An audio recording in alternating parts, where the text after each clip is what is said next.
বঙ্কিমচন্দ্রের সঙ্গে কথোপকথনে আমরা দেখি ঠাকুরের নতুন দৃষ্টিভঙ্গি, অকাট্য যুক্তি।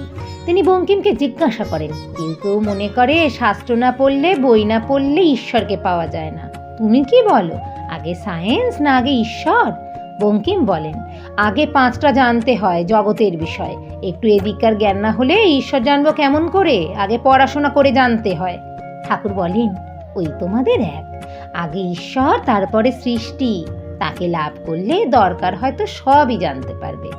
যদি যদু মল্লিকের সঙ্গে আলাপ করতে পারো জোশো করে, তাহলে যদি তোমার ইচ্ছে থাকে যদু মল্লিকের কখানা বাড়ি, কত কোম্পানির কাগজ, কখানা বাগান, এও জানতে পারবে।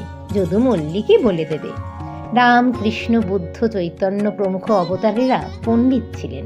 ঠাকুর জগতের সৃষ্টি করতেই মা জগদম্বার কাছ থেকে সব শাস্ত্রের স্বাদ জেনে নিয়েছিলেন। শাস্ত্র না পড়েও শাস্ত্রজ্ঞ হওয়া যায়, এটা দেখানোর জন্য